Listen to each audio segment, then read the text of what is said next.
자, 혹시 여기 중에서요 야구를 좋아하시는 분 계실까요? 뒤에서 손을 드시는 분도 계시는데요. 야구에서 가장 어려운 기록 중에 하나가 있다고 하는데요, 그게 바로 퍼펙트 게임이라고 합니다. 9이닝 동안 상대팀 타자 27명을 단 한 명도 1루로 출루시키지 않고 완벽하게 막아내는 것입니다. 메이저리그 150년 역사상 단 23번밖에 나오지 않았을 만큼 이것은 올림픽 금메달 따는 것보다 더 어려운 기록이라고 합니다. 그런데 정말 흥미로운 것은요, 퍼펙트 게임을 달성한 투수들의 이야기에 있습니다. 어떤 투수는 평생 평범한 선수였는데 딱 하루 그 경기에서 완벽한 투구를 하게 된 거예요. 또 어떤 투수는 20년 넘게 메이저리그에서 뛰었지만 이 퍼펙트 게임을 자신의 선수 생활 마지막 해에 달성하기도 했다고 합니다. 이 퍼펙트 게임은 하루아침에 이루어지는 것이 아니라고 합니다.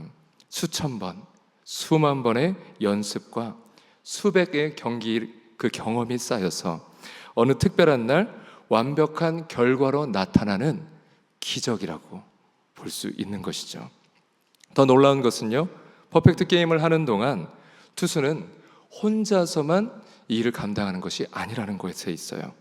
9명의 야수들이 단 한 번의 실수도 없이 완벽하게 수비를 해줘야만 합니다. 나 혼자 잘한다고 되는 것이 아니죠. 포수도 완벽한 리드를 해주어야지만 가능한 것입니다. 즉, 한 사람의 완벽함이 아니라 팀 전체의 일치된 신실함이 만들어내는 기적인 것이죠. 오늘 우리가 만날 성경의 인물, 그가 바로 이러한 분입니다. 화려하지는 않았지만 완벽하게 신실했던 사람. 그래서 그 하나님의 완벽한 계획 속에서 중요한 역할을 감당한 사람입니다. 그의 이름은 마띠아입니다.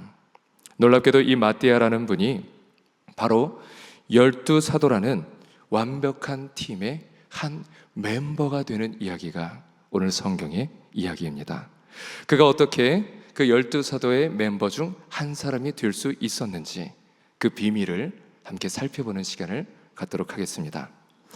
사도행전 1장 21절에서 22절 말씀을 같이 읽어보실까요? 시작.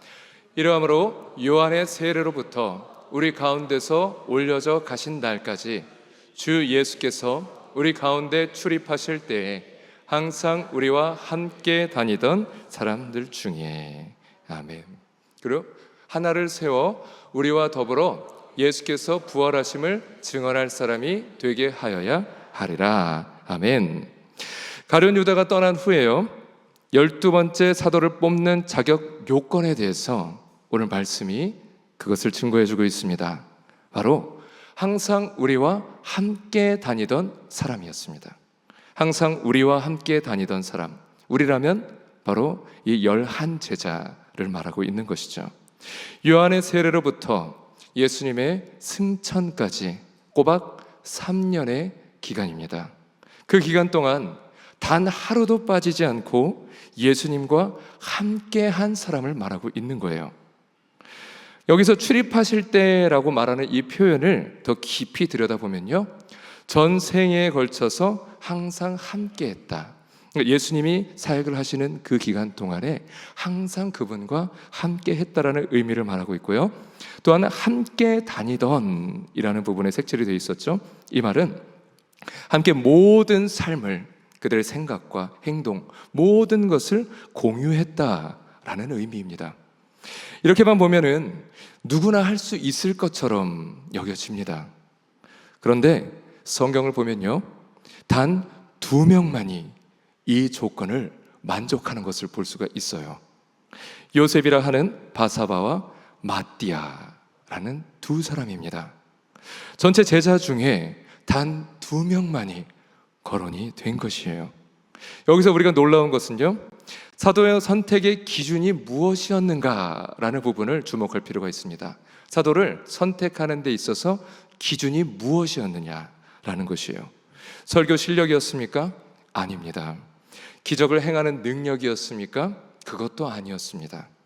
리더십의 역량이었습니까? 그것도 아니었습니다. 오직 신실함, 이 신실함만이 12사도 중에 한 사람으로 택함을 받는 특별한 기준이었습니다. 교회사의 아버지 유세비우스는 마띠아에 대해서 이렇게 기록을 하고 있는데요, 제1권 12장에 나와 있는 내용입니다. 마띠아는 이미 70인 중 하나였다. 무슨 말이냐면요, 마띠아가 누가복음 10장에서 예수님께서 70인의 제자를 파송을 하십니다. 그 중에 한 사람이었다라는 뜻을 의미합니다. 이는 마띠아가 갑자기 그 사도행전 1장에서 나타난 인물이 아니라 이미 예수님이 공생의 초기부터 오랫동안 예수님을 따라온 충성된 제자였음을 뒷받침하는 내용인 것이죠. 그럼에도 성경에서는 마띠아가 예수님의 제자로서, 사도로서 행한 일들이 자세히 기록되어 있지는 않습니다. 그런데 우리가 기억해야 되는 그것은요, 그가 한 일, 단 한 가지, 바로 그 자리에 있었던 자, 신실한 사람이었다라는 것입니다. 이 신실함에 대해서 우리가 구약의 어떤 여인을 살펴보고자 하는데요, 열왕기하 4장과 8장에 기록된 수넴 여인의 이야기는 조용한 신실함이 어떻게 생명과 회복의 기적으로 이어지는가를 보여주는 감동적인 이야기입니다. 그 내용을 잠시 살펴보면요, 수넴에 한 여인이 있었습니다. 엘리사가 그 고을을 지날 때마다 항상 그에게 떡으로 대접을 하였습니다. 화려한 잔치는 아니었지만 꾸준하게 식탁을 차려놓고 하나님의 선지자를 늘 정성을 다해서 대접을 한 거예요. 그녀는 엘리사를 거룩한 하나님의 사람으로서 믿고 그렇게 바라보고요, 지붕 위에 작은 다락방을 만들며 침상과 책상, 의자와 등대를 놓아 편히 쉴 수 있도록 세심하게 배려를 했습니다. 그런 그녀에게 엘리사가 너무나도 고마워서 내가 그대를 위해서 무엇을 할 거라고 물어볼 때 이 여인이 이렇게 대답을 합니다. 나는 나의 백성 가운데서 평안히 사는 자일 뿐입니다 라고 대답을 해요.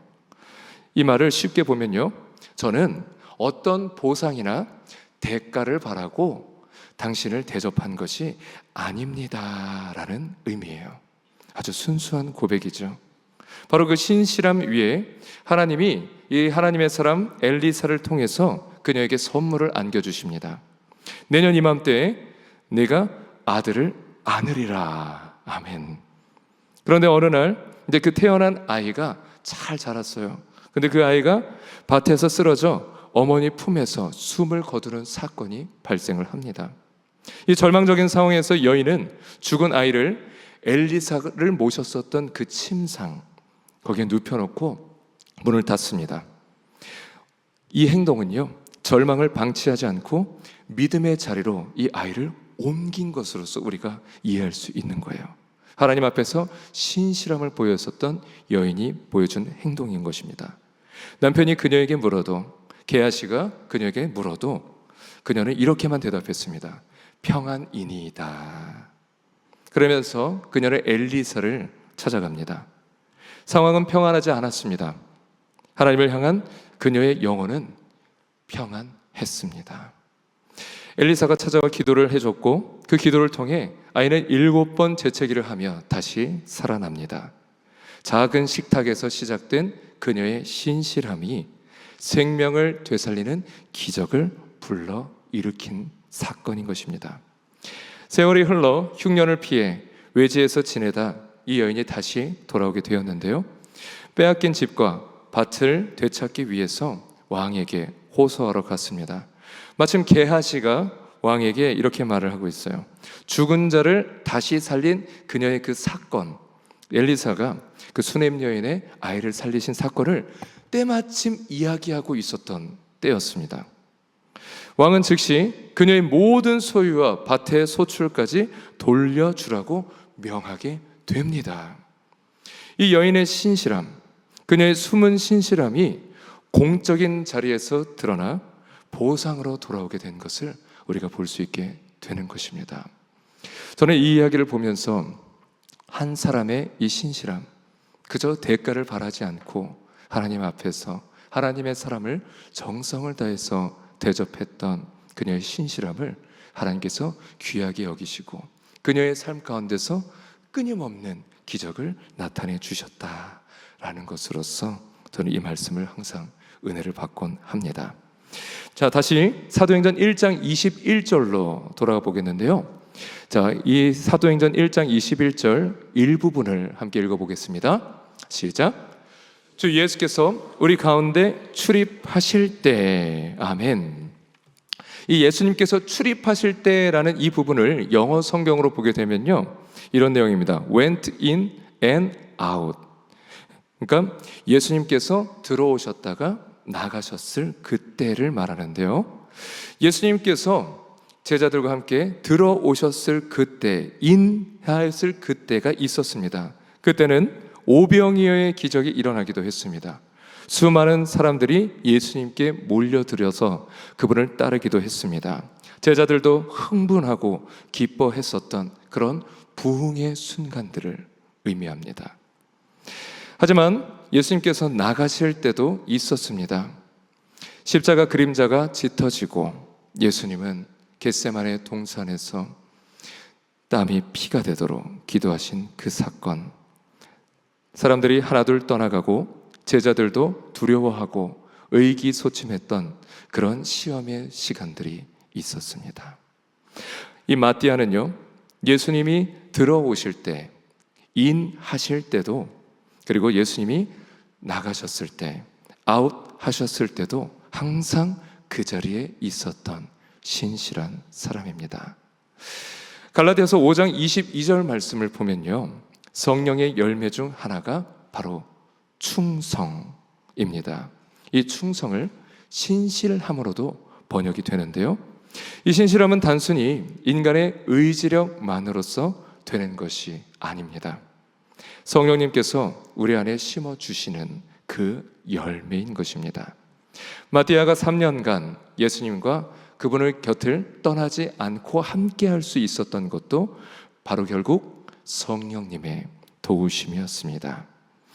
구약에서 신실함을 뜻하는 히브리어는 에무나라는 단어입니다. 하박국 2장 4절 말씀에 이런 말씀이 있는데요, 의인은 그 믿음으로 말미암아 살리라 라는 데서 그 믿음, 이것으로 번역된 단어가 바로 에무나인데 원래 의미는 신실함, 충직함을 의미합니다. 신약에서는 피스티스라는 단어가 믿음과 신실함의 두 가지 의미를 모두 갖고 있습니다. 이 마띠아의 선택이 우리에게 주는 교훈이 바로 이것입니다. 하나님은 능력이나 지식이 아니라 우리의 신실함을 보시고 하나님의 사람으로서 선택하신다라는 것입니다. 제가 이 말씀을 준비하면서 제 신앙의 초기의 때를 한번 돌아보았어요. 제가 고등학교 2학년 때 친구가 드럼 가르쳐 준다고 처음 교회를 다녔고요. 그러나 결국 드럼을 배우지 못했다라는 사실을 제 설교를 들으신 분들은 아실 겁니다. 그렇게 제가 청년이 되어서 신앙생활을 하는데 정말 예배는 열심히 나갔어요. 그러면서 저도 청년부에서 임원이 되고 싶었고요, 또 소그룹 리더도 맡고 싶었고 찬양단의 멤버가 되고 싶기도 했습니다. 어쩌면 그런 마음 때문에 또 열심히 나가지 않았나라는 생각이 들어요. 그렇게 열심히 교회를 나가고 막 토요일마다 기도 모임도 있었습니다. 불 꺼진 예배당에 찬양을 틀어놓고 시간을 정해놓고 자유롭게 누가 왔는지 누가 갔는지도 모르게 그렇게 기도를 했어요. 그 시간이 저에게 정말 소중했습니다. 하나님, 제가 이렇게 열심히 교회는 나오는데 하나님을 위해서 제가 무엇을 할 수 있겠습니까? 라고 질문을 하며 기도를 했습니다. 근데 하나님께서 응답을 해주지 않으시더군요. 그럼에도 저는 이 기도의 자리를, 또 예배의 자리를 열심히 사모하며 그 자리를 지켰습니다. 그러던 어느 날이었어요. 우리 찬양팀을 보는데 그제서야 베이스 연주자가 부재하고 있다는 사실이 깨달아졌습니다.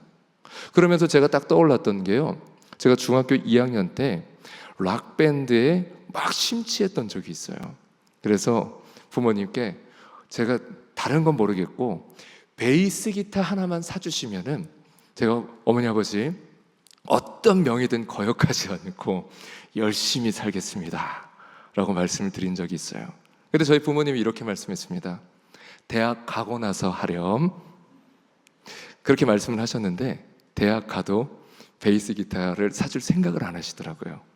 그래가지고 제가 열심히 노가다를 뛰면서 돈을 모아서 베이스 기타를 하나 샀습니다. 그런데 그 베이스 기타를 사놓고 사실 방치 수준에 놓고 있었어요. 근데 이렇게 신앙생활을 하다 보니까 베이스 연주자의 자리가 비어있는 게 그제서야 눈에 딱 띈 거예요. 그래서 제가 찬양단에게 부탁을 했습니다. 제가 실력은 형편없습니다. 그러나 저를 사용해 주겠다라면은 열심히 연습해서 베이스로 이 찬양단에서 섬기고 싶습니다 라고 말씀을 드렸더니 찬양단에서 오케이 사인을 해줘서 제가 그때부터 열심히 베이스로 섬겼어요. 많이 틀렸죠. 잘리지 않을까 걱정도 됐습니다. 그런데 정말 찬양도 많이 듣고 열심히 연습을 하면서 실력이 점점 늘어갔고요.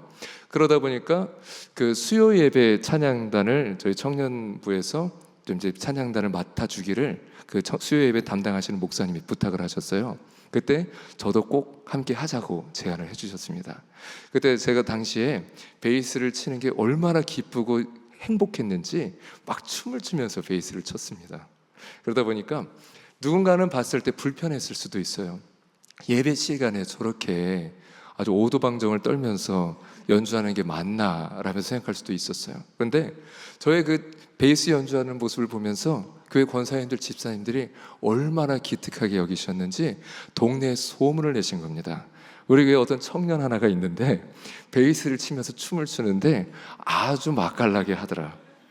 그런데 놀라운 사실은요, 이 소문이 저희 어머니에게까지 들어갔습니다.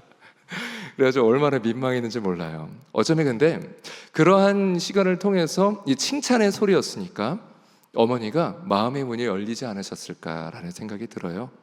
제가 이것을 말씀드리는 이유는 이거예요. 하나님 앞에서 신실하게 행동한 저의 연약하고 부족한 모습, 그것을 하나님께서 보시고 하나님께서 기뻐하는 자로 사용하고 계시는구나 라는 것을 깨달았습니다. 그래서 사실 제가 살짝 의도한 바도 있는데요, 설교하기 전에 베이스 치고 올라왔습니다. 그래서 다시 한번 돌아보았어요. 저의 신앙 초에 저의 그런 모습을. 역시 신실하기를 하나님이 원하시는구나. 혹시 이 자리에서 내가 하나님을 위해서 이 교회 안에서 무엇을 할 수 있을까 고민하고 계시는 분이 계시다라면요, 저를 생각하시면서 하나님께서 분명히 여러분들을 필요로 하는 그 사역의 자리가 있습니다. 그것이 다른 사람들의 눈에 보이지 않을지라도 하나님께서 쓰시고자 하시면은 그것이 누군가에게 큰 감동을 주는 시간이 될 줄로 믿습니다. 자, 이어서 사도들은요, 두 후보를 세우게 됐죠. 그 이후에 기도를 하고 제비를 뽑았습니다. 여기서 중요한 것은 제비 뽑기 자체가 아니라요, 기도하는 태도였습니다. 잠언 16장 33절 말씀 함께 읽어보실까요? 제비는 사람이 뽑으나 모든 일을 작정하기는 여호와께 있느니라. 아멘.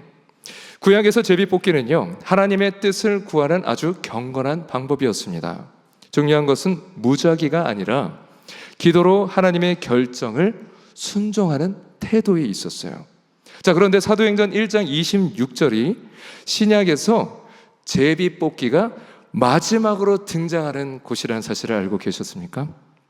오순절 성령 강림 이후에는 기도와 금식, 공동체의 분별, 성령의 직접적인 인도가 교회의 의사결정 방법이 그 이후로 그렇게 된 것입니다.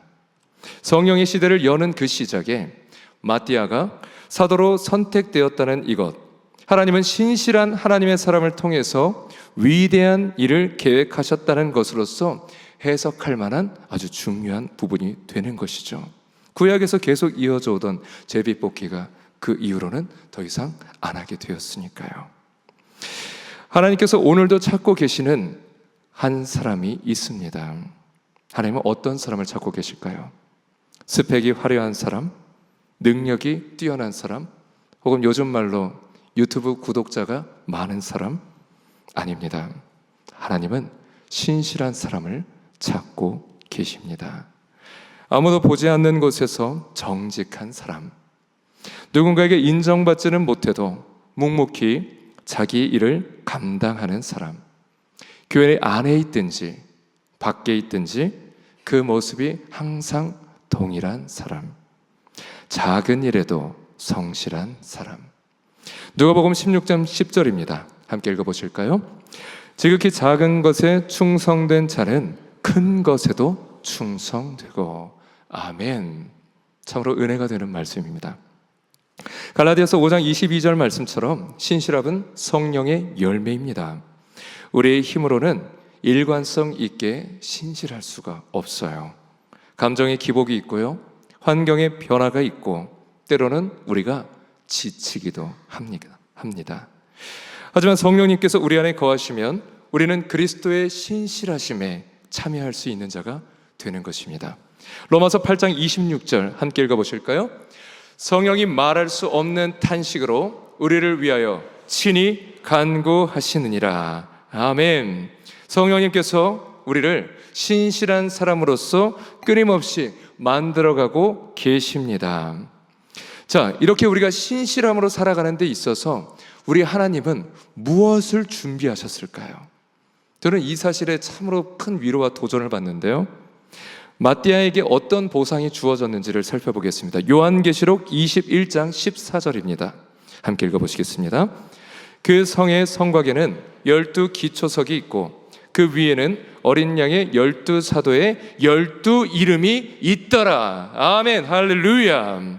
새 예루살렘의 성 기초석에 마띠아의 이름이 새겨져 있습니다. 아멘.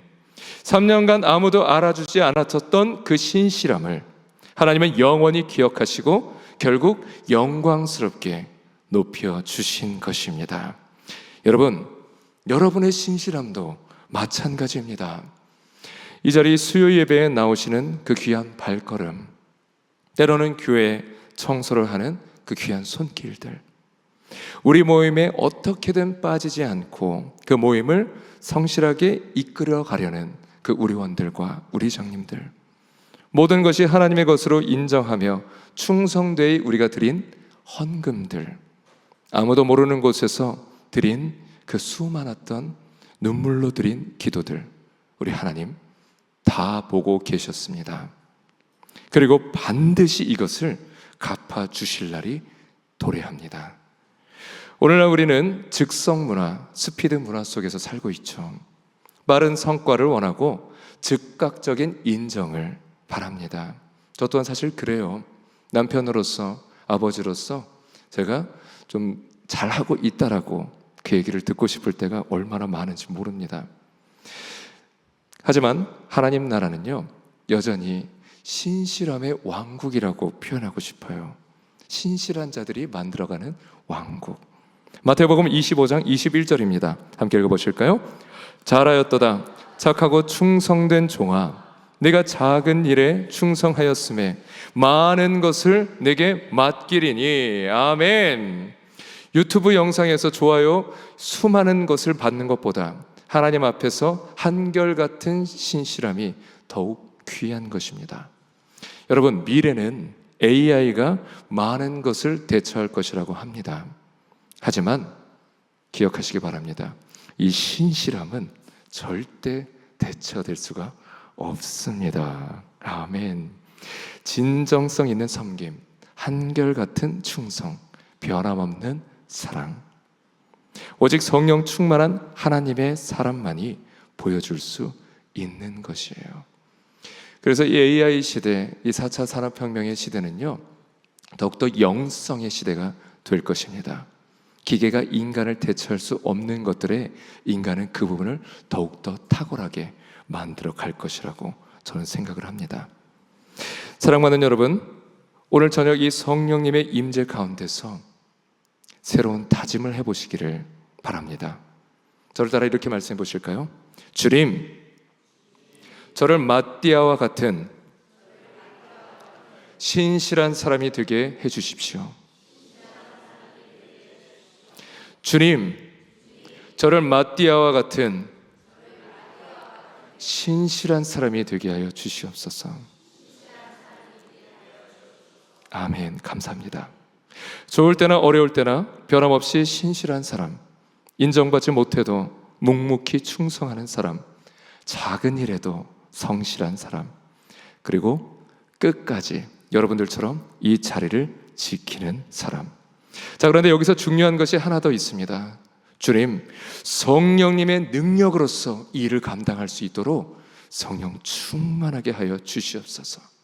그래서 이 결단을 하실 때 꼭 이 고백을 함께 하시기 바랍니다. 하나님, 내 힘으로는 안 됩니다. 성령님이 도우실 때만 가능합니다. 성령님께서 여러분 안에 거하시며 피곤할 때는 힘을 주시고, 낙심할 때 소망을 주시고, 흔들릴 때 견고함을 주시고, 포기하고 싶을 때 사랑을 부어 주실 것입니다. 제가 오늘 이 말씀을 드리는 이유는요, 오늘 이 예배 자리에 오신 어떤 한 분께서 저에게 이런 말씀을 하셨어요. 오늘 너무 피곤해서 집에 가고 싶다라는 이 마귀의 속삭임을 들었습니다. 그래서 저는 오늘 예배에 오기로 결단했습니다. 저는 이 말씀을 갑자기 그냥 들려주신 게 아니라고 생각이 듭니다.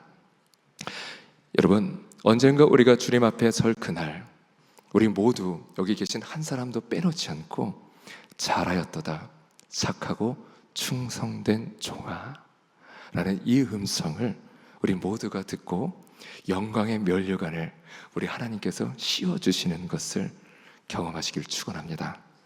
여러분의 이름도 마띠아처럼 하늘 영광의 전당에 영원히 기록될 것입니다. 지금은 비록 보이지 않는 영웅이지만 그날에는 여러분들 보이는 상급을 받게 되실 겁니다. 오늘 우리도 수넴 여인처럼 하나님을 위한 작은 다락방을 준비하시기 바랍니다. 이렇게 말씀을 드리면 아마 집안에 작은 기도의 공간 하나 만들어 볼까? 저마다 떠오르시는 어떤 영감들이 있으실 거예요.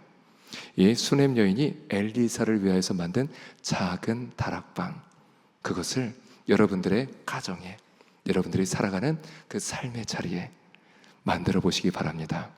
그때 여러분들의 신실함의 능력이 배가 될 것입니다.